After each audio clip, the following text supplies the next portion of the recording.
दोस्तों आज तो हर्षवर्धन ने हद ही कर दी। हर्षवर्धन पूरे जोश में इनडायरेक्टली तरीके से राहुल गांधी पे ईडी कार्रवाई क्यों नहीं कर रही कहता है। तभी अभय दुबे भ्रष्ट नेताओं के बारे में बताते हुए हर्षवर्धन त्रिपाठी की अच्छे से धुलाई करता है। दोस्तों इस वीडियो का लास्ट पार्ट बिल्कुल भी मिस मत करना, क्योंकि वीडियो के अंत में कांग्रेस प्रवक्ता आलोक शर्मा ने भी हर्षवर्धन को बहुत बुरी तरीके से जलील किया है। तो चलिए वीडियो शुरू करते हैं। पिक्चर चालू करो बे। हर्षवर्धन जी, ये ईडीआई ये राजनीति की बिसात किसने बिछाई? लेकिन रोमाना जी, मुझे बड़ा आश्चर्य हो रहा है। एक तो ये कि अमित शाह, अब जरा देखें कि कौन से सूत्र हैं कौन सी एजेंसी में, क्योंकि पत्रकारों के सूत्र खबर के लिए अलग होते हैं। अगर नेता को रेड होने वाली और पता चल जा रहा है तो फिर भ्रष्टाचारियों को भी पता चल जा रहा होगा, अगर ऐसा है तो। अच्छा, अब राहुल गांधी जो कह रहे हैं और संजय राउत जो कह रहे हैं, चूंकि ये लोकसभा का चुनाव जो हुआ उसमें कई बार ये कहा गया कि जॉर्ज सोरोस ने भारत के चुनाव में दखल दिया। क्यों दखल दिया? उसने ओपनली जर्मनी में जो म्यूनिख सिक्योरिटी कॉन्फ्रेंस हुई थी उसमें बहुत साफ साफ भारत का नाम लेकर, नरेंद्र मोदी का नाम लेकर कहा था कि हम उनको सत्ता से बेदखल करना चाहते हैं। तो जाहिर है अगर नरेंद्र मोदी को सत्ता से बेदखल करेंगे तो यानी विपक्ष की जो पार्टियां उनके साथ रहेंगी। राहुल गांधी विदेश में जाकर ये कह चुके हैं कि भाई हमारा लोकतंत्र बड़ा विचित्र स्थिति में पहुंच गया है और अमेरिका और यूरोपीय यूनियन के देश वो बेखबर हैं। तो संजय राउत जो ये बोल रहे हैं, मुझे लगता है कि ये तो एक तरह से उसी पुराने वाली चीज को फिर से नए सिरे से, और देश में लोग पूछेंगे, मतलब भ्रम फैलाने का काम आप कह रहे हैं। एक तरह से कहें कि अपने ऊपर जो आरोप है उसको हटाने की कोशिश है। ठीक है, खाओ मां कसम। और राहुल गांधी जो कर रहे हैं ये आम आदमी पार्टी करती थी, लेकिन सवाल ये है कि क्या ईडी के मामले में तो ये तय है ना कि भाई पहले कोई एफआईआर होगी हमारे ऊपर तब ईडी आएगी। तो चूंकि राहुल गांधी के ऊपर एफआईआर है, राहुल गांधी जमानत पर छूटे हुए, इसलिए ईडी उनके यहां जा सकती, किसी के यहां जा सकती। ठीक है, वरना जो स्क्रीन पर इतने लोग दिख रहे हैं इनमें से किसी के यहां पुलिस तो जा सकती है, लेकिन ईडी नहीं जा सकती छापा मारने, क्योंकि पहले तो कोई न कोई आधार होगा। और मैं ये जरूर कहूंगा कि ये सरकार को, चाहे नेशनल हेराल्ड का मामला हो या दूसरे भ्रष्टाचार के मामले हो या दिल्ली का शराब घोटाला हो, इन सब में कार्रवाई तेज करनी चाहिए। सबके सामने सच आए कि क्या स्थिति है, क्योंकि अक्सर नेताओं के मामले में अभी भी ये देरी हो रही है। अच्छा, सही। और क्योंकि आपने वो ईडी जो पहले डायरेक्टर थे उसको लेकर यहाँ पर कहा, वो राजेश जी ने पहले बात रखी थी, वो जवाब देना चाह रहे हैं उस पर। राजेश जी जल्दी से आइए।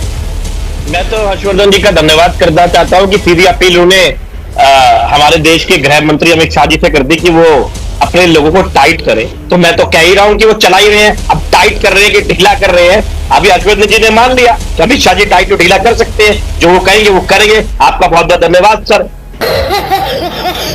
दूसरी बात सर, आपने कहा हमने पुरानी टिप्पणी में बात की, तो करेंगे। सुप्रीम कोर्ट का मतलब यही होता है कि जो वो कहे वो देश का कानून है।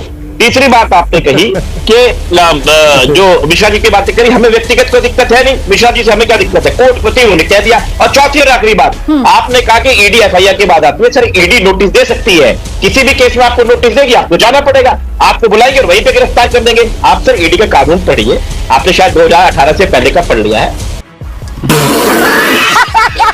माननीय प्रधानमंत्री जी ने, मैं तो माननीय कहता हूं, और अमित शाह जी ने, क्योंकि मुझे बहुत डर लगता है सर। हर्षवर्धन जी मैं बहुत डरता हूं, सही में भाई, मेरा भी परिवार है। तो उन्होंने कानून को बदल दिया है। तो कानून को बदलने के बाद में अब आपको बताना, आपके कोई आरोप लग जाता है तो आपको सिद्ध करना है कि आप निर्दोष हो। तो आप ये समझ लीजिए कि किसी पे भी नोटिस जा सकता है, आप उनका साथ दे रहे हैं, आपका नहीं आएगा, मैं गारंटी देता हूँ। ठीक है, अब मैं बस एक जी। बिल्कुल भाई, गृह मंत्री है, अगर वो एजेंसी इतनी टाइट नहीं है कि वो ऐसे किसी पर रेड मारने जाए, उसको बता दे तो टाइट करना ही चाहिए। वरना मैंने जो पूरा शब्द कहा राजेश जी, मैंने कहा कि ऐसे तो किसी भ्रष्टाचारी पर, किसी चोर पर, किसी बेईमान पर छापा पड़ेगा ही नहीं कभी, क्योंकि वो सूत्र बता देंगे।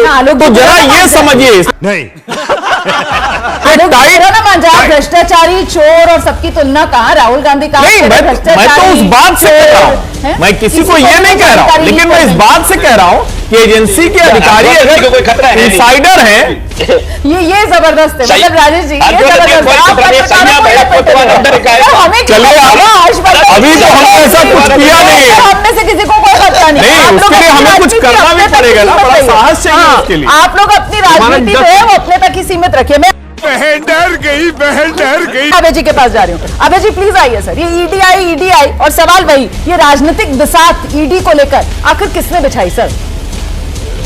देखिए, अभी जब आलोक जी अपना शुरुआती वक्तव्य दे रहे थे तो उनकी बात सुनकर मुझे भी रॉबर्ट वाड्रा वाला प्रकरण याद आ गया। अभी मजा आएगा ना भिड़ो। जिस वक्त रॉबर्ट वाड्रा से ईडी बुला के पूछताछ कर रही थी, इसी एबीपी के मंच पर मैं भी मौजूद था जी। और मैं, जो मेरे साथ दूसरे मेरे वरिष्ठ साथी थे, जो मेरे साथ मुद्दतों पहले से काम करते रहे हैं, उन्होंने मुझसे कहा कि अभी अभी रॉबर्ट वाड्रा को वो जो उनके खिलाफ गवाह है उसके सामने बैठा के इससे पूछताछ होगी। यही नहीं, अभी और सुनिए। उन्हें लगभग ऐसा लग रहा था ऐसे वो अपनी दिव्य दृष्टि से ईडी के दफ्तर में एबीपी के मंच पर बैठे बैठे देख रहे हैं, तो उसी वक्त रॉबर्ट वाड्रा फंस जाएंगे और आज ही किसी कीमत पे ये बंदा नहीं बचेगा। अब आलोक जी ने याद दिलाया कि कितने साल हो गए हैं इस बात को। वास्तव में मुझे भी याद आया कि कितने साल हो गए हैं इस बात को, लेकिन कुछ भी उसमें नहीं हुआ। अरे बाप रे, ये तो धोती खोल रहा है। लेकिन आपने बृजमोहन जी की बात पर गौर किया या नहीं किया? उन्होंने 3 स्टेजेस बताई सर। मतलब अजीत पवार और प्रफुल्ल पटेल, जिन्हें अभी हाल ही में क्लीन चिट मिली है, उन्होंने 3 स्टेजेस बता दी। उन्होंने कहा एक स्टेज जिसमें शिकायत होगी, दूसरी स्टेज जिसमें शिकायत की जांच होगी। जी सर, आइए। है जो सत्ताधारी दल से किसी न किसी रूप में जुड़े हुए हैं। अगर ईडी किसी खिलाफ रिपोर्ट लिख, किसी खिलाफ एफआईआर लिख ले या किसी को छापा मार दे, किसी को नोटिस भेज दे, भाजपा के लिए तुरंत तय हो जाता है कि ये पर है और ये जेल में निश्चित रूप से जाएगा और उसको सजा भी होगी।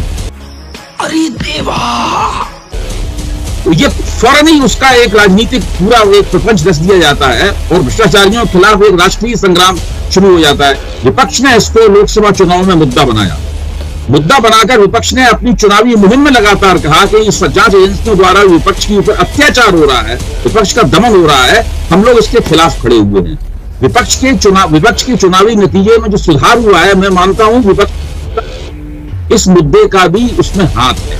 ये बड़ी अच्छी बात कही आप। पहली बात तो ये बात समझ। दूसरी बात यह है कि चूंकि विपक्ष मजबूत हुआ है और सरकारी पार्टी के पास से बहुमत चला गया है, इसलिए उसका असर ब्यूरोक्रेसी के ऊपर भी पड़ता है। मेरा मानना है जांच एजेंसियों का जो स्ट्रक्चर है उसके ऊपर भी असर पड़ता है। और लोग जो एक ही टोकरी में अंडे रखते हैं, वो फिर एक से ज्यादा टोकरियों में अंडे रखने लगते हैं। तो वहां बहुत सख्ती से ढक्कन जो लगाया गया होता है, ढक्कन ढीला हो जाता है और उसके अंदर से खबरें आने लगती हैं। सूत्र, इसी को सूत्र कहा है राहुल गांधी ने। मेरा बात तो सही है। ढक्कन की तरफ इशारा हर्षवर्धन जी कर रहे थे। हर्षवर्धन जी ने दरअसल उसी ढक्कन की तरफ इशारा किया था।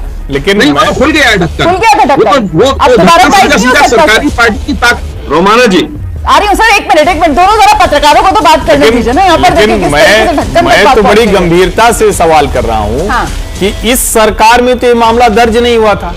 अदालत की देखरेख में नेशनल हेराल्ड का मामला है। लेकिन मैं तो कह रहा हूं कि सोनिया गांधी और राहुल गांधी पर कोई ऐसी कार्रवाई करने का साहस इस सरकार में नहीं दिख रहा है मुझे। समझ रहे हो?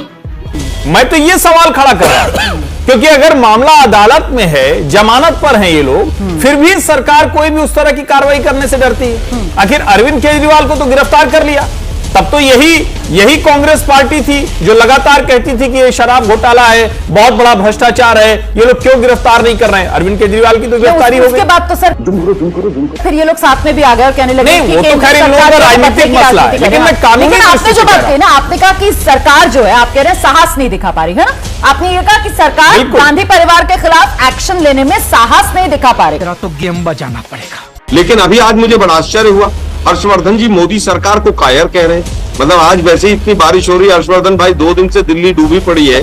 अगर आप आरएसएस और तमाम लोग जो जुड़े हुए हैं वो लोग भी अगर इस तरह की बात करेंगे और दिल्ली में बारिश हो जाएगी। लेकिन खैर अचरज हुआ, बदलाव आ रहा है। थर्ड स्टेज की बात से आगे चलते हैं कि अभी मुझे कहा बहुत बारिश हो रही है पहाड़ों में। हर्षवर्धन जी ऐसी बात ना करें, आप अपने ट्रैक पे रहें, आप बीजेपी को बचाते रहें, वही काम ठीक है आपके लिए।